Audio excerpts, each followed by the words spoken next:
Welcome to FedScoop TV. I'm Carden Cordell, and I'm talking with John Skudlarek, Deputy CIO of the FCC, for our Accelerating Innovation in Government special series. John, welcome. Thank you. It's great to be here. Yes, sir. In talking about digital transformation and enabling mobility, what's something your agency sees as the biggest priority in trying to get those mobile devices to workers and increasing productivity? Well, we've actually done a lot to improve mobility and worker access to our data and our systems. We're actually now totally upgrading our suite of mobile devices, and we've also rolled out new mobile device management capability, but we're also now moving to more SaaS capabilities that render easily on mobile devices and will render as well if I'm working on a Samsung device as if I'm on a Pixel or I'm on an iPhone or I'm on my desktop. Yes, sir. But I think really more importantly than just mobility for workers is our ability to support like the general public, everyone who depends on us for either licensing or finding out information about rulemakings or knowing what the chairman's up to. You know, today's Pi Day, as it turns out, so we're actually celebrating that at the FCC.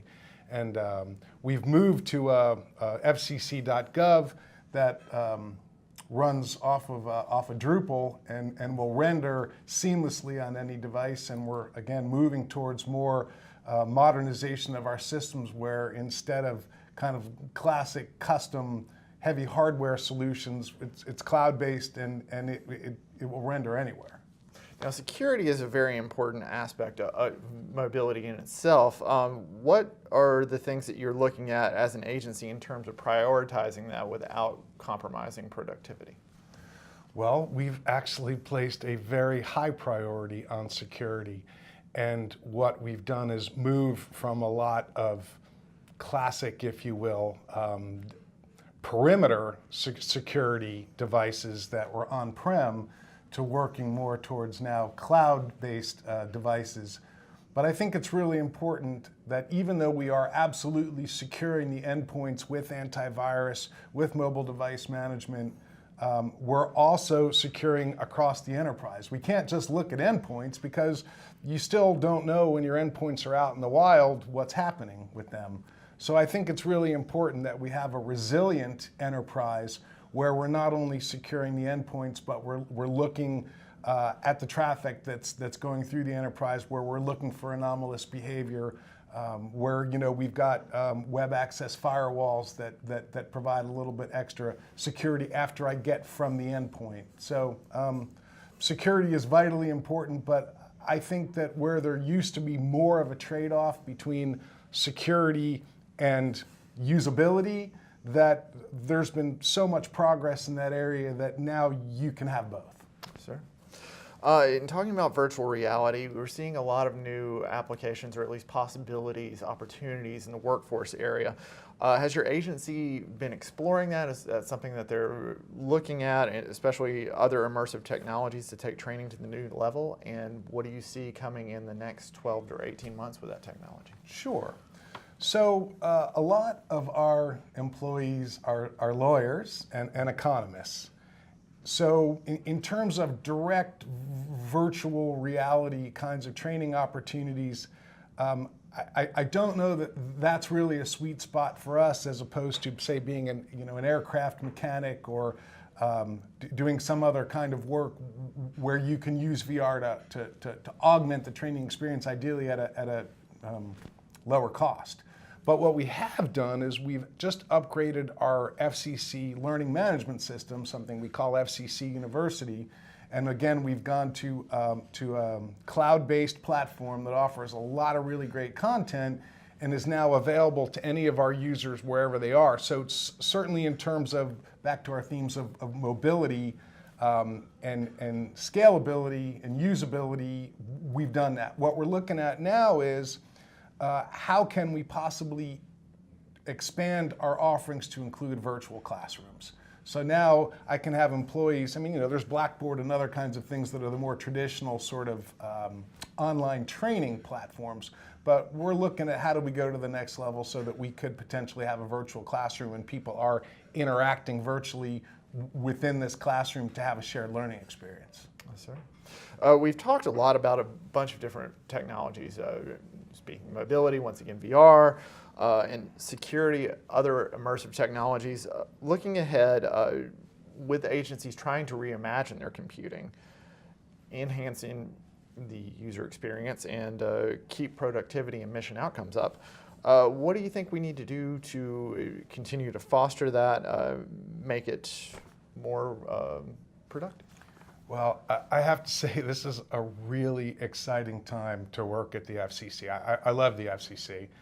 And as I tell my employees all the time, it's great to be relevant. And I know that we are that.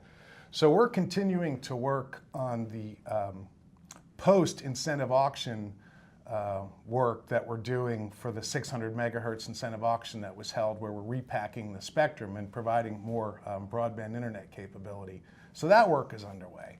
We also now have new auctions that we're supporting for the Connect America Fund too, to support our chairman's initiative to bridge the digital divide. And now he recently announced that we're going to have some additional auctions late this year in the 28 and 24 gigahertz band, which is kind of a new area, again, to promote more spectrum capability for commercial use.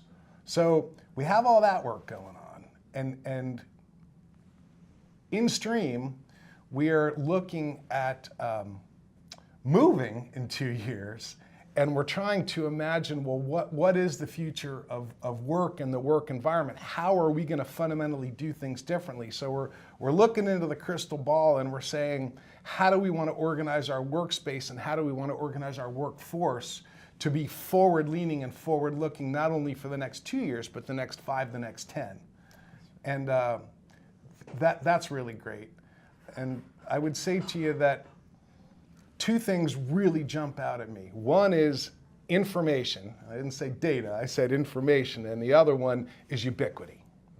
So where we're going is to actually make sensible information available to anybody that has a legitimate need for it, which in some cases our information is totally publicly available and everybody has a need for it. But we also have more sensitive information that we need to be able to differentiate.